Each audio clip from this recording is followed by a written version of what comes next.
Hello everyone, this is part 31 of What If Naruto Was Like the Sage of 6 Parts, and I hope you guys enjoy this video and to like, to subscribe, to share, and check out the playlist, to see more comment down below. Now let's start the intro. They call me a god. They call me a god. They call me a god. Join my membership, the perks are great. It's in the description. After a while she drifted closer to the shore of the little pond, sitting down in the shallower waters and breathing deeply. She focused, trying to remember the lessons Naruto had taught her about accessing her inner space. She still wasn't entirely used to it and it was always disorienting when she emerged, but she felt that it was something she needed to do, especially after seeing how easily Naruto dove into his seal to converse with his tenants. With another deep breath she closed her eyes and imagined herself falling, clearing out any other thoughts that might distract her. When her sparkling orange eyes opened again, they nearly popped wide open in surprise before she recalled where she was and calmed herself. The reason for her sudden concern was the fact that she appeared to be falling, or at least very high up. In fact, when she looked down she could spot some indeterminable and generic land very far below her. She imagined that in reality this allude would in fact be very dangerous to her health, but in her mind, or at least her seal, it meant nothing. The air was warm where it was supposed to be thin and frigid. There wasn't even a sun in the sky, light just seemed to shine from some indeterminable source above them. To stay aloft she had two large insectoid wings that were familiar to her by this point, however the difference was that she was unused to them appearing so real. Usually they were just extensions of her Bayou shroud, now though they were real, solid, golden wings, jutting out from between her shoulder blades. They hummed pleasantly as they beat up and down unbelievably fast, creating a blurry distortion behind her. She switched her focus to what she had entered the seal to see, an enormous tornado that encompassed much of her vision when she looked at it. It was odd though, as while a tornado was mostly opaque due to the speeds of the winds and the debris they picked up, this one was almost perfectly see-through, only a faint blur of the air showing where the windy boundary was. Another peculiarity was the lack of noise. She had never actually seen a tornado before, only seen them in pictures, but she imagined the howling winds would be rather noticeable. This one though was perfectly silent, not even making a whisper as the intense winds continued to circulate in chaotic and oddly beautiful manner. The reason for the whirlwind became apparent when the steady hum of much larger, much fiercer wings became apparent as the Nanabi no Kabutamushi finally came into view, riding the air currents of this non-existent place on 6 enormous, golden wings that gradually became redder as they moved towards the tips. Fu remembered the first time she had visited here, a week or so after settling on the island with everybody, vividly recalling how unbelievably overwhelmed she felt staring up at this monolithic insect. Fu-chan, you're back. Of course that hadn't lasted all that long once she came to understand just how childish and even, dare she say it, friendly the Nanabi was. Hello Chume. It still weirded her out, being on first-name basis with a being that could quite easily swat her, rather ironically, like a bug should it be free. Of course that was nothing compared to the unsettling feeling that Chume was actually pouting at her. The Nanabi didn't even have lips. Or even really a face. Instead the giant rhinoceros beetle, glowworm hybrid had a strange, visor-like helmet that seemed to act as its eyes. That was where Fu looked to talk to it anyway. Oh come on Fu-chan, call me it. Please. Fu couldn't help her eye twitching. Beings of immeasurable power were just not supposed to act this way.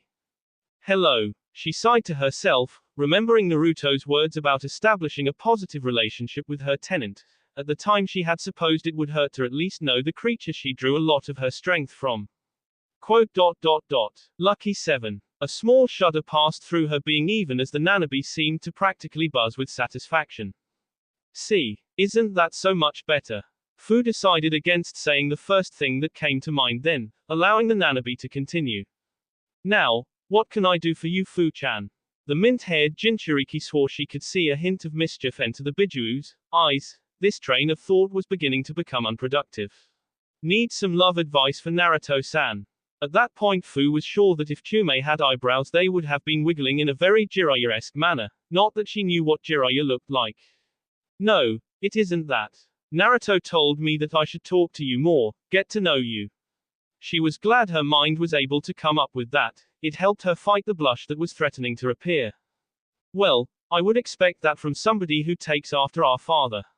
He really is a wonderful person, your Naruto-san, isn't he?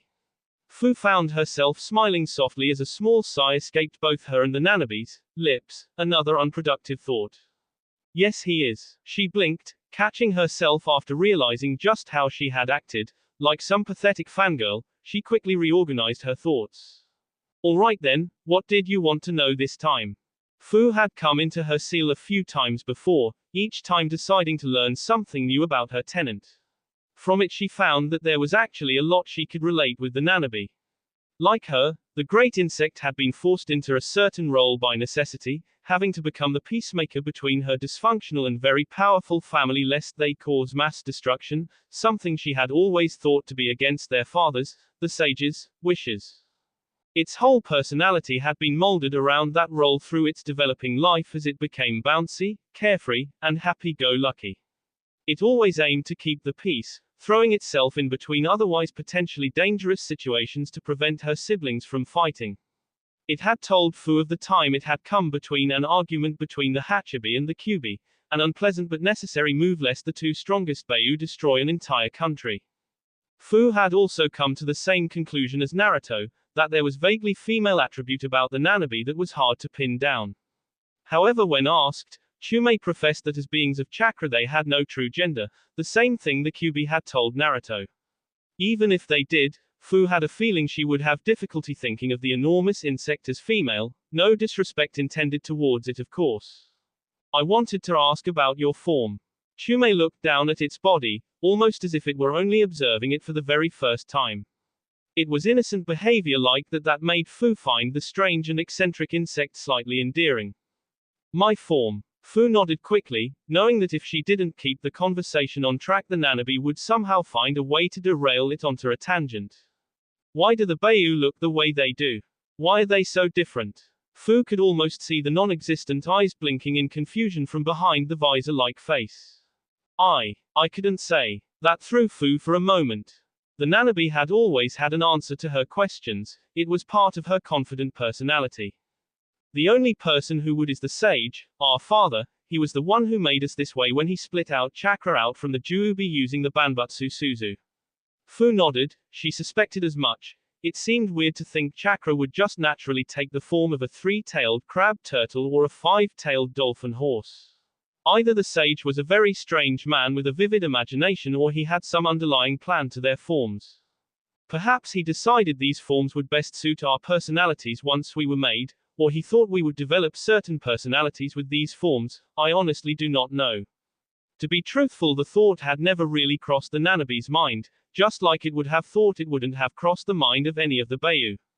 This was how they were, how they always had been, and they were very proud of the forms their father had given them. Especially the Kyubi. Another thing, why the difference in your power? From what Naruto tells me the Kyubi is far stronger than the other Beiyu, more so than the number of tails should indicate. It was true, when they had run into Kiribi again Naruto had felt the hidden power of the Hachibi, comparing it to what he felt in Fu to get an indication of the eight tails power. It was far beneath what he felt from the nine-tailed fox, the gap in their power was as immense as it was frightening. At this though the Nanabe simply sighed, in that odd, buzzing way that Fu had come to associate with the insect. That is easier to answer. The sage was immortal, like you, and even as wise as he was still swayed by the views of the time. The world existed in a system of feudal lords and peasantry, with everybody answering to a higher power than their own. Apparently there was even a man known as an emperor that all answered to, but the rampage of the Juubi destroyed his capital and later, the land that the sage would use as the moon was taken from his kingdom. This gave way to the time of warring clans some time beyond the sage's death as there lacked any one power for people to turn to. Fu nodded hesitantly, fascinated by the history of such a bygone time but waiting for the Nanabe to make her point. The sage thought that if we were of equal power we would only fight to see who was the strongest, as any human or animal tends to do. He didn't want this for his family, even if we were not of his B, so he made sure we understood who was strongest of us. An inherent and inarguable hierarchy to keep the peace.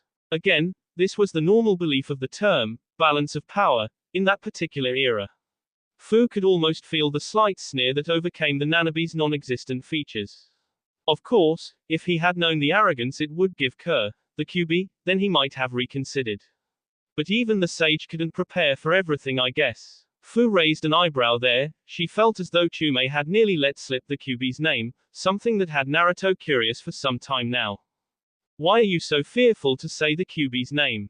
She was genuinely curious. There was nothing the QB could do about it, trapped within Naruto as he was. The Nanabe on the other hand simply let out a saddened laugh. Ironically enough, for the very same reason. The gap of power between him and Gyuki is immense. None of us could ever hope to defeat him alone. By himself the QB is almost half the strength of our progenitor. That is reason enough alone to fear angering him. If you think I am safe within you, then you are wrong. We Beiyu do not think of time the same way you ninjas do. We are timeless, immortal, and most importantly, we do not forget as easily. Fu just nodded in understanding, because she knew that she didn't understand. She could not see things from such a different perspective, because she was human.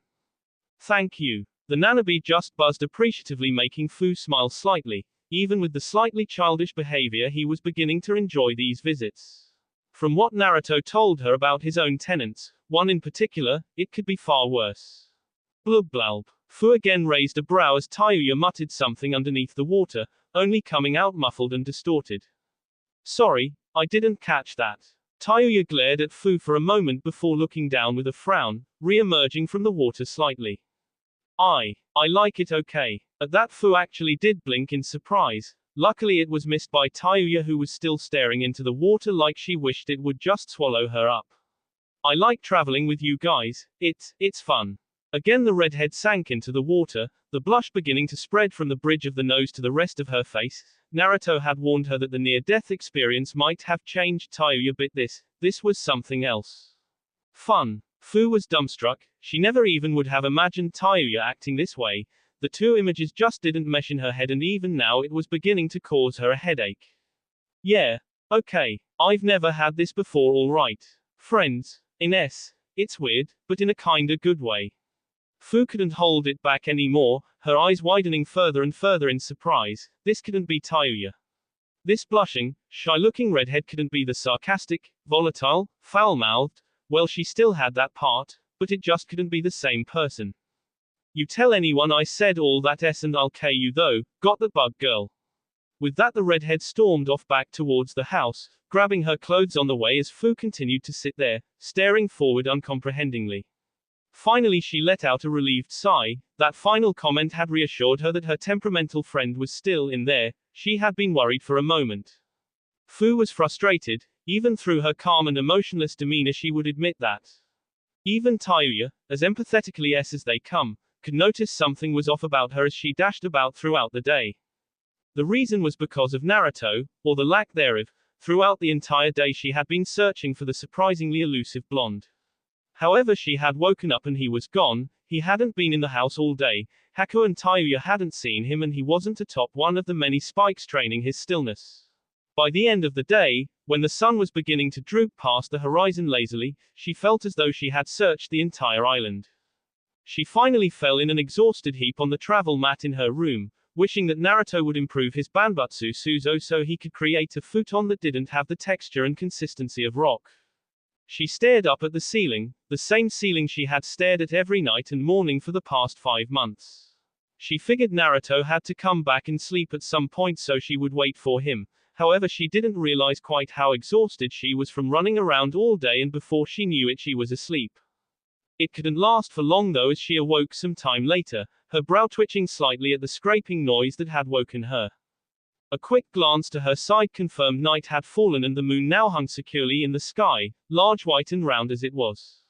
Then her brow twitched again as that same scraping noise made itself apparent from somewhere above her. She sighed, figuring some animal had managed to get on the roof again, before jumping out the window and up onto the tiled rooftop of the house. She nearly gaped indignantly as she spotted the very person she had been running around to find simply lying there, staring up at the stars. Naruto. The blonde looked around, slightly surprised to find somebody else up on the roof, but he relaxed when he saw it was just Fu, smiling lightly at his friend. Hey Fu. He scooted over slightly on the roof, making Fu raise an eyebrow in amusement, considering there was plenty of roof for her to sit on already. With a small tired, But amused Fu walked over and sat down in the spot Naruto made for her. I suppose you've been up here all day then. Fu wouldn't have been surprised, although it sounded like one of those situations that would only happen in some gag manga. Naruto just sheepishly rubbed his head, grinning as he reached into one of his pouches, pulling out a normal-looking scroll. Actually, I went to the mainland. Fu looked around, slightly confused at that. She hadn't thought Naruto would be leaving the island at all during their training, especially considering the chance he might be recognized. You know, I keep messing up when I try to make the futon, so I thought I would go and buy some. We still had some money left over from traveling with Tsunade after all. Fu was silent for a moment, not sure what to say before finally a small, slightly saddened chuckle escaped her lips. Why? Naruto looked around, noticing that Fu was looking straight forward, out into the forest, with her hair falling forward over her eyes. Why are you so selfless all the time? Now it was Naruto who was thrown for a loop, unsure of what had come over his friend. However, before he could say anything, Fu turned to him. Naruto was shocked to see a single tear rolling down her dark skin, sharply contrasted by the moonlight refracting through it until it looked like liquid diamond. Don't you know that today's your birthday? Naruto blinked once, then twice, before looking down with a furrowed brow. They had parted ways with Tsunade sometime in February, then there was the month in Wave Country, the time spent recovering after the incident in Konoha, the 2 months searching before running across Kirby, and finally the 5 months they had spent on the island. That would put them in October. It would be around his birthday. I suppose it is. I hadn't even thought of it.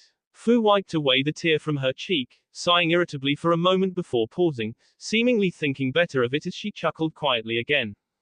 I should have guessed that something like that wouldn't matter to you.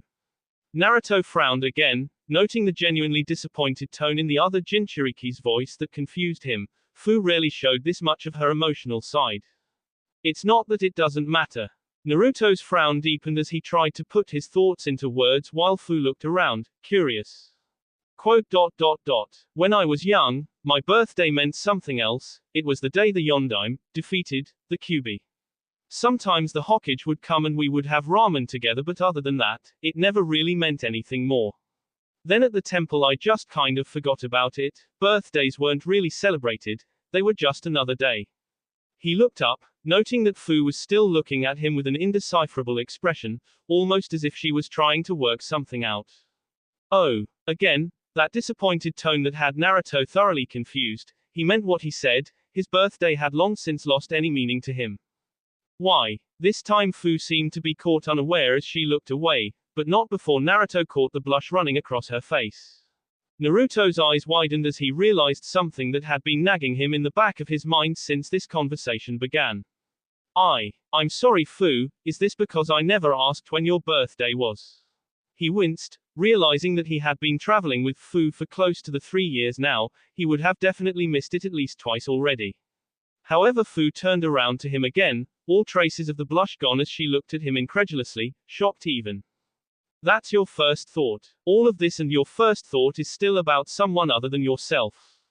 Naruto just blinked, genuinely not understanding as Fu looked down, another unreadable expression marring her features. It's moments like these that make me wonder why I ever deserve to even be around someone as pure as you. This time Naruto recognized the expression and the tone of her voice. It was that same look that Haku had after he had been revived, a complete lack of faith in herself, a loss of hope.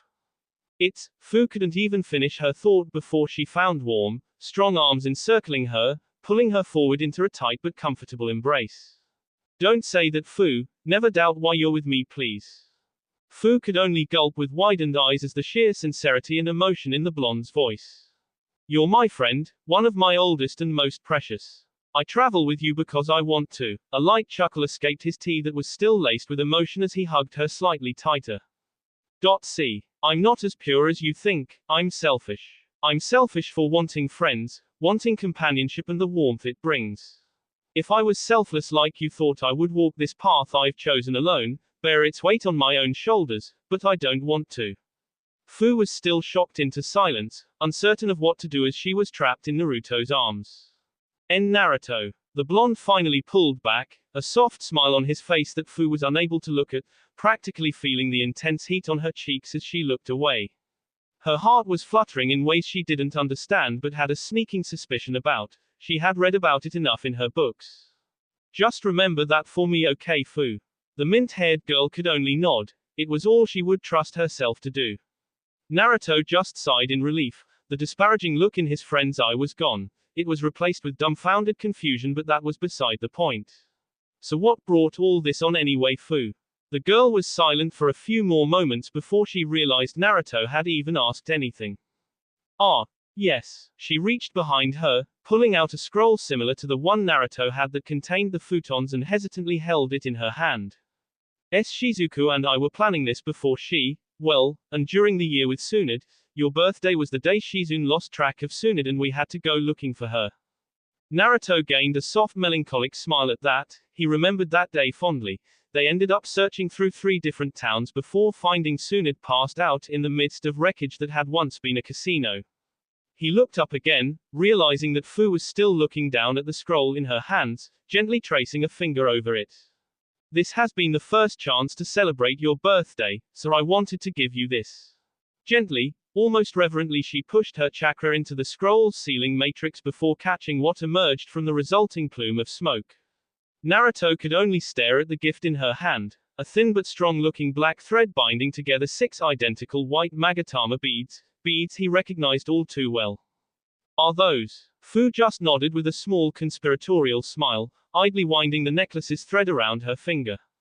They are the beads you first performed the Banbutsu Suzu with. I thought they would be significant, so when you asked me to get rid of them I kept them instead and made this.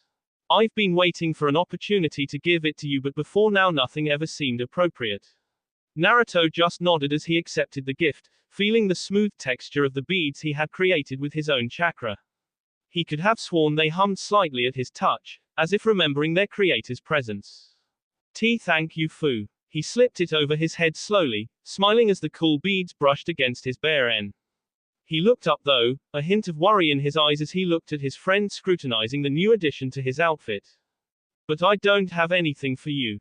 Fu just smiled lightly, the previously negative thoughts absent from her mind for once. That isn't the point, Naruto. This is your birthday. It's a day where you're allowed to be a little bit selfish. Naruto just grinned, a hint of determination appearing behind his eyes. Then when is your birthday? He faltered for a moment as sadness returned to Fu's orange orbs, wondering if he had said something wrong. I don't know, I was never told. She trailed off as she felt her hand grabbed by Naruto's slightly larger one. It was like he was trying to directly project his warmth into her by the contact. Then why not make it today?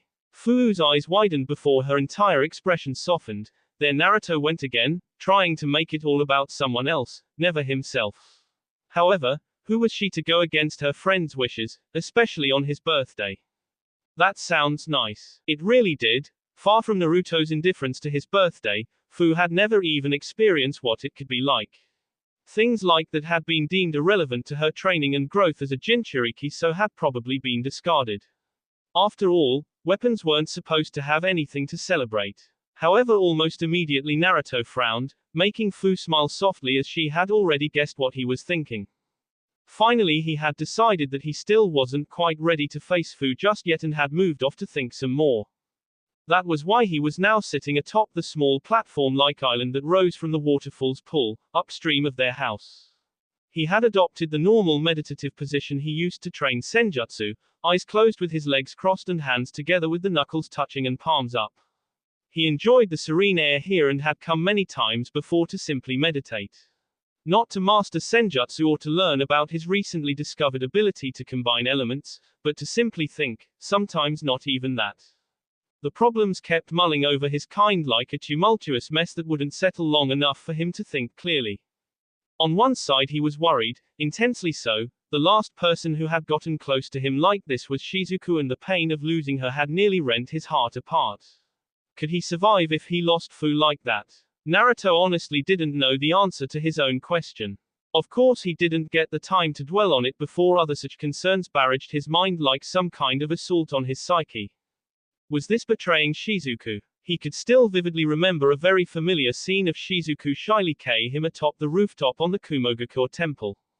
The warm nights they had spent together in Mizu no Kuni were still just as fresh in his mind as every memory he had since awakening the Rinnegan. In a way, it was the curse of his eyes, they never let him forget a thing.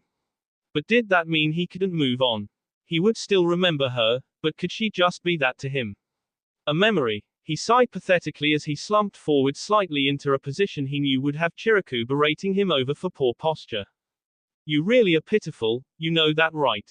Naruto's eyes snapped open to the distorted but ominously familiar voice that broke the still air of the falls. There was a silhouette standing behind the waterfall, just standing there, but Naruto could feel their eyes watching him. Who are you? A deep, foreboding chuckle was his answer as the figure moved forward, parting the flowing water with an absent wave of their hand. Can't you tell? Naruto's eyes widened in surprise as the person revealed themselves, except it was him. I'm you. A perfect replica of himself stood before him, even wearing the recently acquired necklace. The only difference was that where Naruto's Rinnegan eyes were a warm, inviting purple, his were a deep, tea-red that glowed threateningly in the early morning light. Or, you are me, or do you really not recognize yourself after so long of keeping me out? Naruto's eyes just hardened. This was no illusion or henge, the being before him really was himself, down to the chakra signature, or at least it was his body. You aren't a clone. The other him simply laughed that deep, unsettling chuckle, a contemptuous smirk adorning his features. Of course not, I'm you, like I said, or I should say. I'm the real you, the you that exists deep down in your heart where even you fear to look.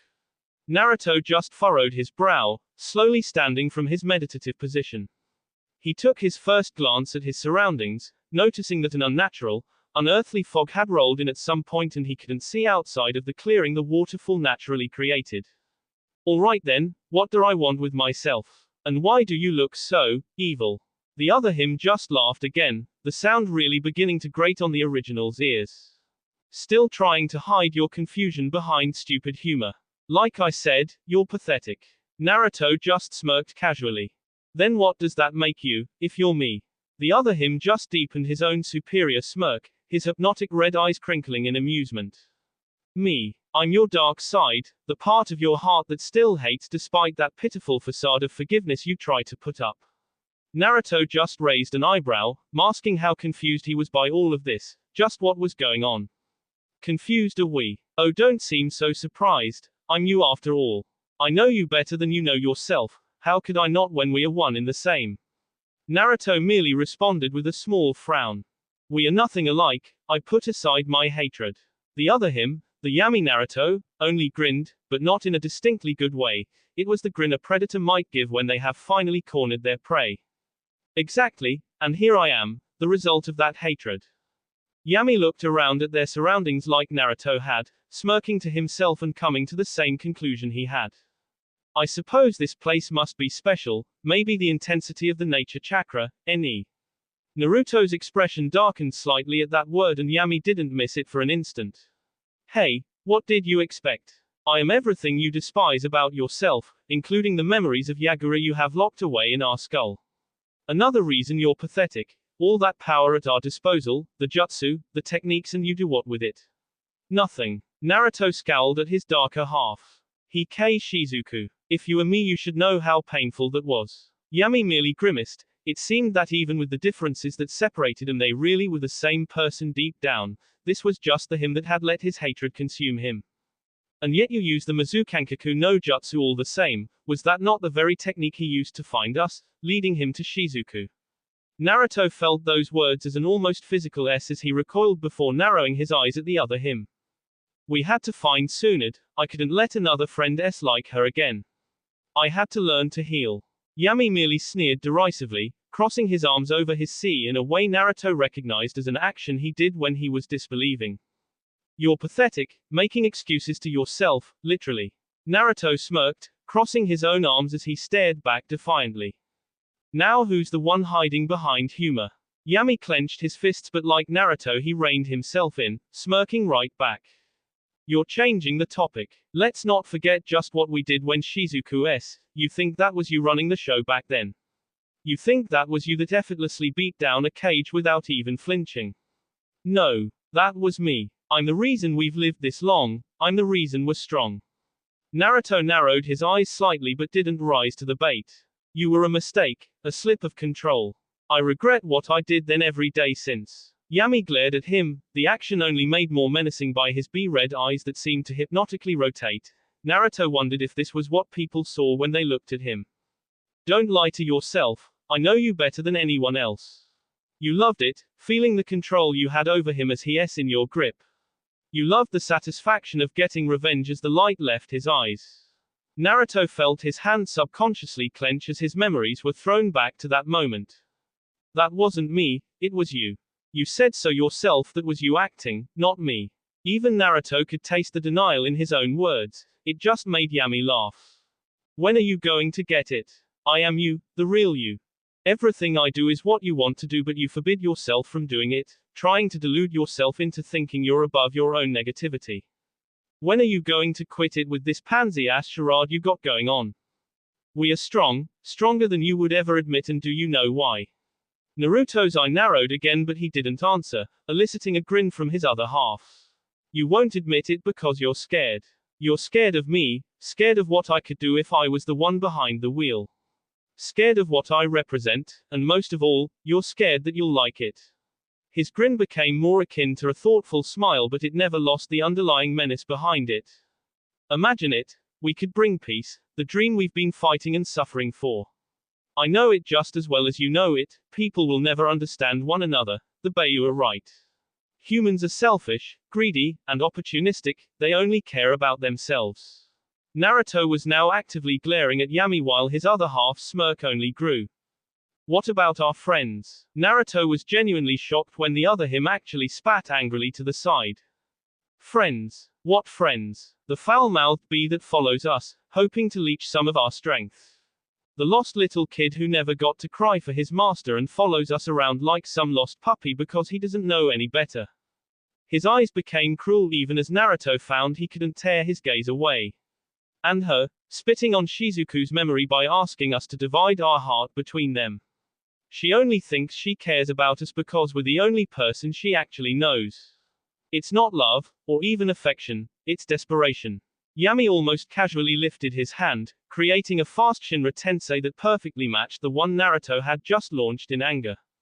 You're lying. We don't feel that way. The two masses of gravitational energy met in between them, twisting and contorting the air for a moment as physics attempted to correct the sudden issue. Finally, they just seemed to cancel one another out entirely, the invisible contortions in the air just simply out. Who the hell are you really trying to convince? Naruto could see the taunting glint in his deep crimson eyes as he stood there, unconcerned by the apparent show of hostility. If you're me, then you must have felt it too. Finally, the smirk slipped off of Yami's face as just the briefest hints of annoyance flashed across his expression. Now what are you talking about? Naruto felt a more confident smile alight on his face. He saw the conflict in his other self's eyes, saw the slight hesitancy in his words. If I felt it, then you did too. You can't deny it, we're the same after all. You must have felt it, back there on the roof. You can't call that nothing. Finally, Naruto saw something other than confident arrogance on his doppelganger's face as it twisted into a look of anger. It was nothing. We can't betray Shizuku like that. If Naruto was any slower, he might not have been able to catch the punch Yami threw his way, but then again, if he was any slower, it would have been easier to catch his other self's punch. Likewise, he seemed just barely fast enough to duck beneath the follow-up kick, pressing a palm against his other's C and using that as leverage to push them apart. I'm starting to see that fighting between us would be pointless. We are evenly matched in strength and speed and we know all the same techniques. It would be a perfect stalemate. Yami stood up straighter as he idly rubbed his C, half glaring and half smirking at Naruto. That's where you're wrong, don't you get it yet? I'm your true self, the one that holds nothing back, the one that uses all of our techniques, in short, the stronger one. It's you that can't win here. Shinra Tensei. Again the two gravitational attacks met in the middle, however this time Naruto had to widen his eyes in surprise as he put up his arms in a loose cross guard, unprepared for the vicious kick that sent him back across the clearing. He managed to twist his body to land back on his feet but had to wince as he noticed the intense burn marks where his other self's foot met his hasty defense. Even now you underestimate me, fighting with less than your full potential because you are weak.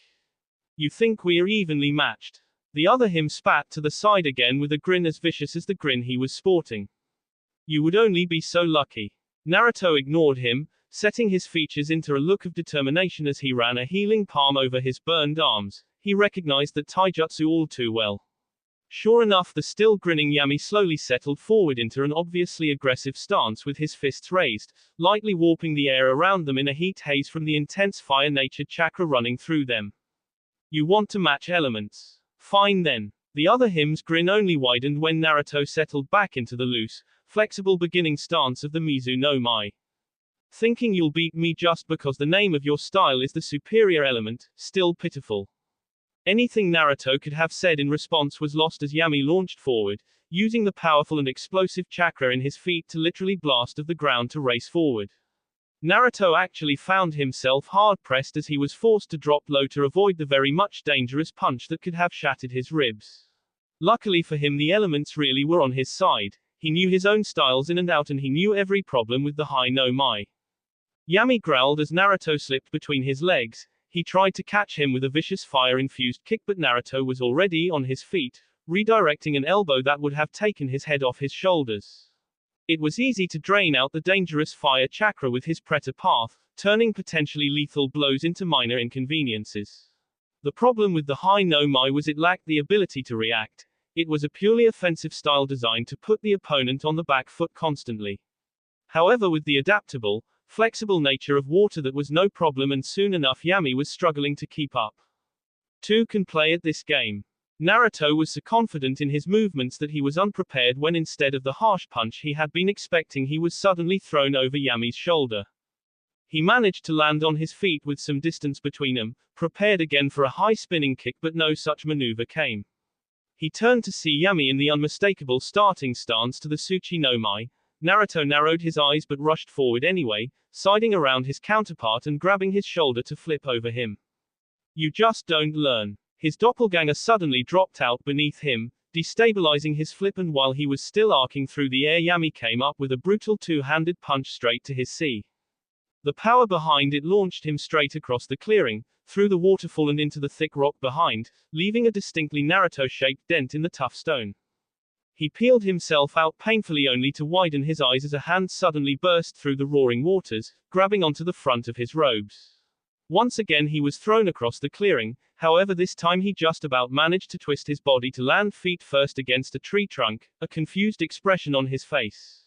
Hey, wondering why Shukaku isn't coming to the rescue with his sand? Naruto's frown deepened. That was what he had been thinking. Usually if he had been caught unawares by a move like that, the Sands would at least make an attempt to catch him or limit the impact damage. You fool, we're both Naruto, which one of us is the Ichibi supposed to protect, huh? Naruto grimaced as he dropped from the tree. He could almost imagine the confused expression on the Tanuki's face as he fretted over his two fathers.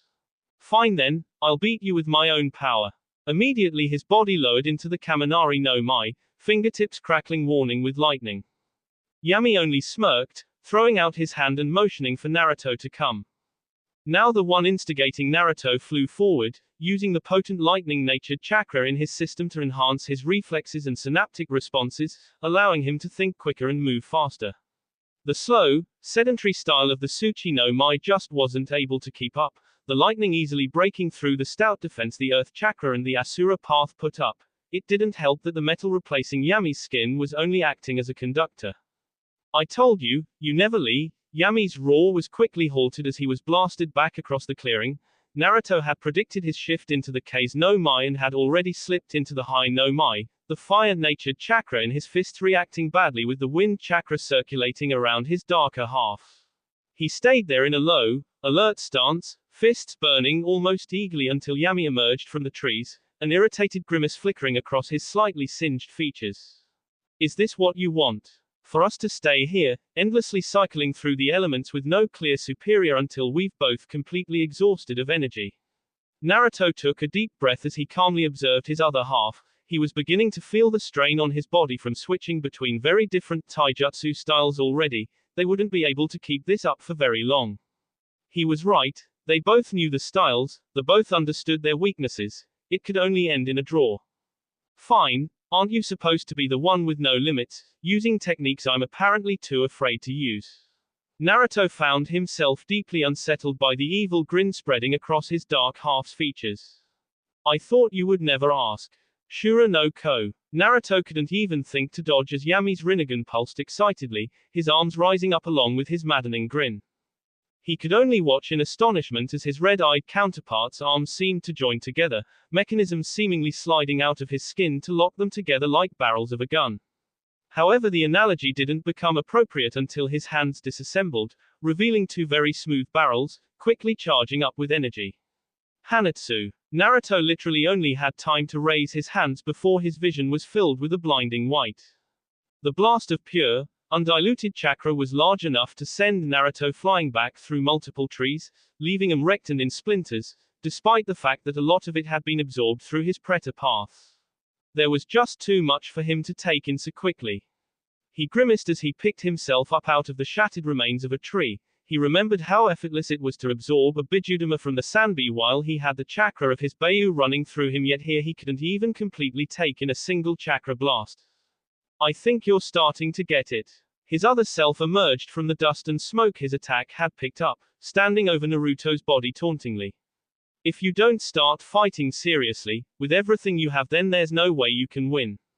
Naruto did his best to hide the pain he was feeling, medical chakra already circulating through his body as it sped up his naturally fast regeneration, only made faster by his Asura path, fixing the internal damage. Then what about you? Yami allowed Naruto to stand up with an amused smirk while Naruto did his best not to sway when a sudden rush of B went through his brain. You could have drawn on the chakra of our tenants anytime, why prolong this? Finally Naruto saw a hint of annoyance cross his counterpart's face as his hand clenched and unclenched. Don't you think I haven't tried, you fool? I want to end this just as much as you do. You don't deserve to sit behind the wheel if you're going to continue to be this weak. This whole place seems to simply reject Bayu chakra. I can't summon it or I would have dealt with you by now. Naruto raised an eyebrow, wondering if this could be because of the nature chakra. Was it some kind of opposite to Bayu chakra? He supposed it made sense considering the original wielder of the Rinnegan was a sage and he was supposed to have defeated the Juubi. Hey, you know it's really amusing to watch the little cogs turn in your head as you come to the same conclusion I did. Just crossing the finish line a little late, aren't you?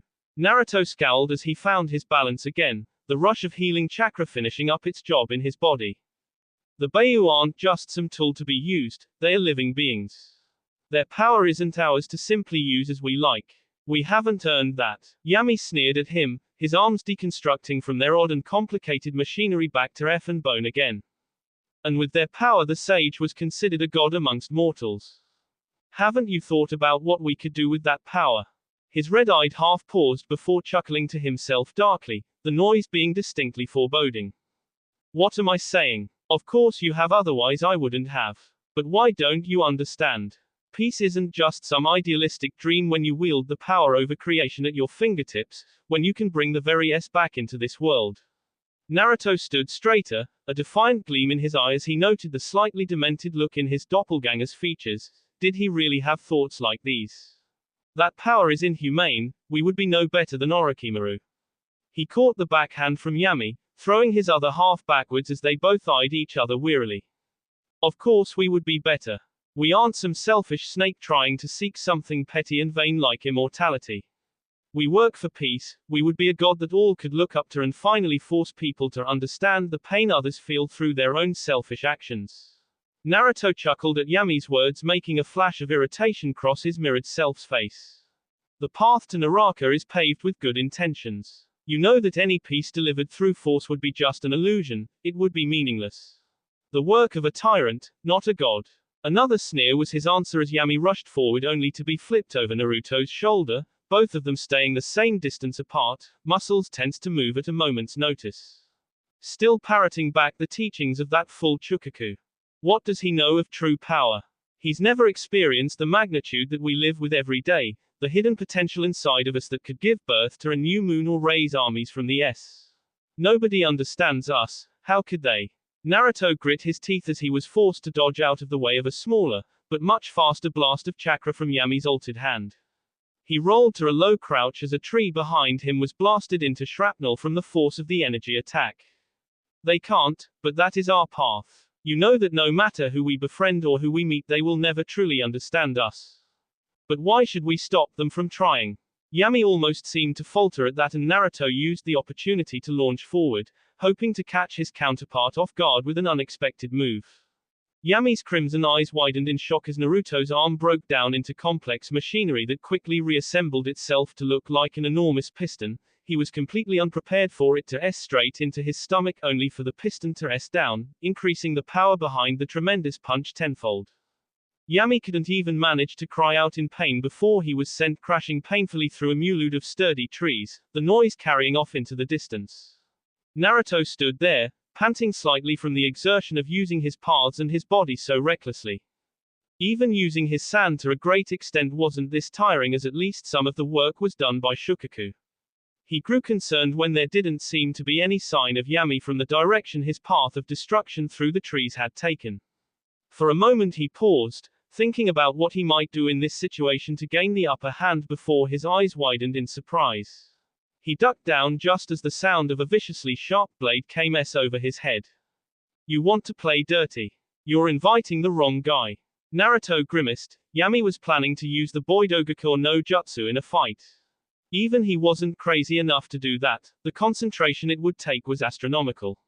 Sure enough, he managed to spot a slight flicker of manipulated light approaching him from the side in time for him to dodge back, once again feeling the invisible sword that had no doubt been conjured by his counterpart's Asura path only inches from his body. This invisibility might not be perfect when I have to fight, but any advantage right? Naruto had to silently agree. It didn't matter if his other half was slightly slower when using the Asura path, it was offset by Naruto having to push his reflexes to the max just to avoid him. However, now that he knew what he was looking for, was prepared. The next time Yami S at him with his invisible blade, it met one of Naruto's own, taking pointers from Kirby as his arms reassembled into that of one of the eccentric Jinchuriki's super vibrato swords. Well, it seems great minds think alike. How are you able to find me? Yami dropped the invisibility jutsu to reveal he too wielded one of the Hachibi Jinchuriki's blades. Naruto pressed back against the blade, but in that regard both were perfectly equal. Even when they both tried to access Tsunade's great strength, they did it at the same time. Have you already forgotten the Mizukankaku? I can sense every move you make, visible or not. However, Naruto felt his confidence slip slightly as Yami grinned wickedly. Of course not, I just needed to get close for this after all. Naruto found he couldn't move back fast enough as his doppelganger suddenly lunged forward, palm out to strike him in the sea. He was just too close. However, instead of the chakra-infused palm strike he had been inspecting, he only received a light tap before Yami jumped back, hands in the ram seal. It was too late as Naruto realized just what Yami was about to do, the evil look in his eyes as he focused his chakra, giving it away. Sangoshu. Naruto struggled as coral erupted from the point of contact, moving incredibly fast as it tried to engulf his form. He tried to drain the chakra from it, but like his sand, it seemed Yami was able to channel the Preta path through the coral, negating his defense that way. He could only watch as more and more of his body became immobile, tough coral growing like a living creature around his body, restricting his movement. His last view as coral crept over his face was Yami's superior smirk as he stood there condescendingly, arms crossed over his sea. Don't worry, I'll take good care of our body. It's about time I got to look through our eyes for real again. Naruto continued to struggle even as his vision became black, fruitlessly trying to move his muscles despite the tight hold the coral had over him. He couldn't give up now, not when he finally had something to lose again. He couldn't give up on Fu like that. Shinra Tensei. Yami was unprepared for the sheer magnitude of the Deva Path attack Naruto summoned, sending little shards of coral in every direction like some unorthodox shrapnel grenade. The other him cursed as he shielded his face from the debris, shaking in irritation as he glared at Naruto's form. Damn it, why don't you just give up already? Naruto grinned even as he stood there, panting from the exertion of breaking out of that trap. You're me, you should know why. Yami snarled before another smirk managed to creep across his face as he took in the tired form of Naruto. Hey, that attack must have taken a lot out of you, you barely look like you can stand. Naruto grimaced but managed to smile right back, breathing heavily from the strain he had been putting on his body. You don't look much better. Sure enough, Yami wasn't looking all that good. The drain of that last attack coupled with his injuries from their taijutsu match and the Asura-backed blow from Naruto had put their toll on Naruto's darker side. His red-eyed other seemed to realize this too as he drew in ragged, labored breaths, some of that confident, superior attitude finally be away. I don't understand, why are you fighting? If you just let me win we could do so much, why can't you see that? Naruto tried not to show his surprise at the pleading tone in Yami's voice. His other half actually appeared to be begging, too tired to continue fighting, just as Naruto felt. I can see it just fine. Yami just stared at him imploringly, genuinely not understanding, and for a moment, just then, Naruto pitied his darker half. But I don't fight for that, I don't fight for strength or power. I don't even really fight for peace. Both of them were staring at each other, surrounded by a field of debris and broken trees, on their last legs as they both ran on fumes. I do these things because if I can't find this world's peace, then the people I care about might be hurt again. Yami continued to stare at him uncomprehendingly. His dark crimson eyes had lost the sharp, dangerous look. Then why not let me do it? Why not let me get stronger in your stead? Naruto smiled grimly as he pulled in another deep breath, straightening out his body at the same time Yami did. I can't afford to have darkness in my heart anymore. I have to learn to forgive, to truly move on again. It's what Shizuku would have wanted. At the mention of her name it was like a calm descended over the clearing, the natural sounds of the forest away to leave an eerie stillness around them. All at once a snarl ate its way across Yami's face as he suddenly seemed to draw on energy he didn't have, blindly rushing forward with his fist raised back. Naruto laughed soullessly as he stood there. He didn't have the energy to continue, he couldn't even raise his hands to block. He was completely drained. Was he really going to lose here, in some forest far away from his home, not even to an enemy but to himself? Maybe this was all some dream and he was just sitting there, idly sleeping away on that same circular platform of grass by the waterfall. Tayuya would come along and push him into the water for a joke and he would pretend to be irritated. It sounded so nice at that moment as his other half came closer. But it just couldn't end here, like this, just like that. A new fire was lit behind Naruto's eyes, giving him just enough energy to raise his hands, weakly placing them in the ram seal.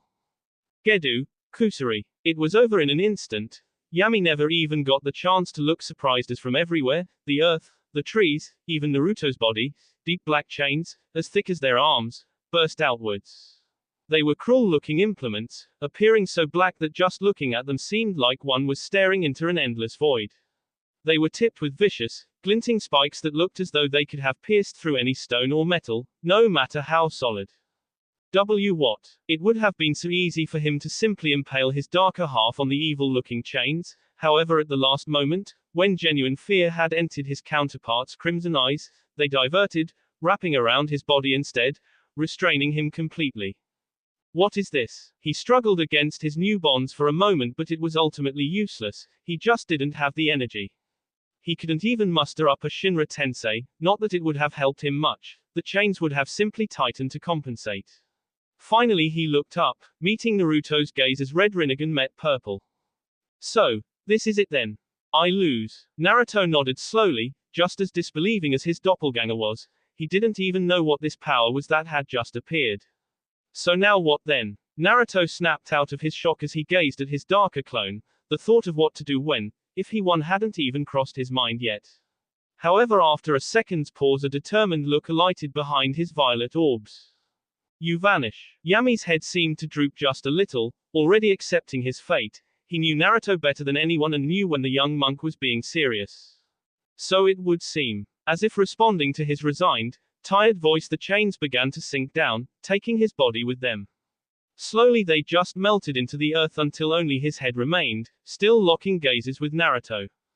I'm sorry. One last smirk fell across Yami's face as he let out a small, humorless chuckle. I already know that, you fool. And with that, Naruto's darker half descended below the earth, vanishing from Naruto's heart as his usefulness finally came to an end. As soon as he did, Naruto began to swoon, his vision becoming blurry as he swayed on the spot. The outer path's chains had drawn on energy he just didn't have, and now he was paying for it as his vision went black. That will be all for this video. Be sure to like, subscribe, share, and comment down below for more videos. Goodbye.